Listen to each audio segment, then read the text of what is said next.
Avez-vous conscience que la nouvelle loi bioéthique va ouvrir l'ère de l'humain génétiquement modifié?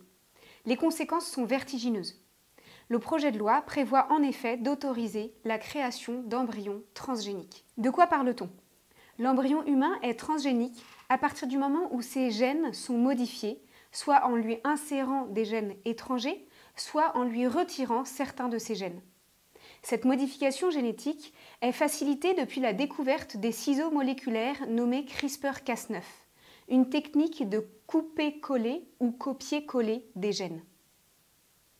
Si cette technique est intéressante et même pourrait être bénéfique pour des personnes nées, elle pose des problèmes majeurs lorsqu'elle est appliquée sur l'embryon humain. Premier problème, l'embryon humain est instrumentalisé pour tester la transformation de l'humain.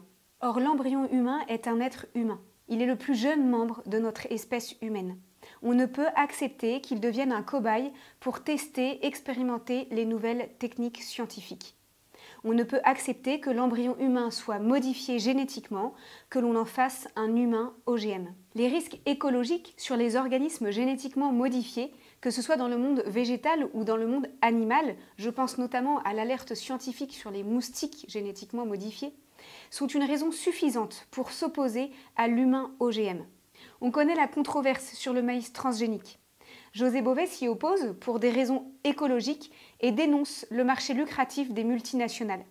Il signe d'ailleurs une tribune avec Jacques Testard dans laquelle il refuse l'humanité génétiquement modifiée. Il dénonce le projet de loi bioéthique qui fait passer l'utilisation de CRISPR-Cas9 de la semence agricole à l'humain. Et il alerte sur la modification irréversible de notre espèce humaine. L'irréversibilité est le problème majeur de la modification génétique de l'embryon humain. Deuxième problème, accepter que l'embryon humain soit génétiquement modifié en laboratoire, c'est accepter la modification du patrimoine génétique de l'humanité. Il faut bien comprendre que quand l'embryon humain est modifié génétiquement, c'est toutes ces cellules qui sont transformées.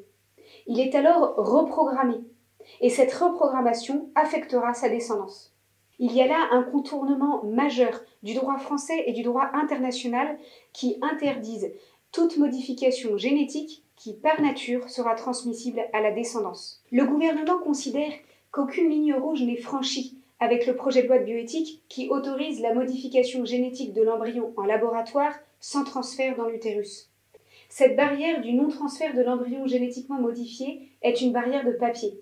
Elle sert au gouvernement pour afficher une certaine cohérence avec les principes internationaux qui interdisent la modification génétique transmissible à la descendance. Elle sert au gouvernement pour endormir l'opinion publique. Soyez tranquilles, nous ne sommes pas comme en Chine, nous ne ferons pas naître des bébés génétiquement modifiés. Enfin, cet argument du non-transfert dans l'utérus de l'embryon génétiquement modifié est éphémère. La modification en laboratoire de l'embryon humain prépare l'étape d'après, celle de faire naître des bébés OGM. Il ne faut pas être dupe. Si la loi de bioéthique 2020 légalise la transgression de créer des embryons transgéniques en laboratoire, dans quelques années, c'est de la naissance de bébés OGM dont nous débattrons.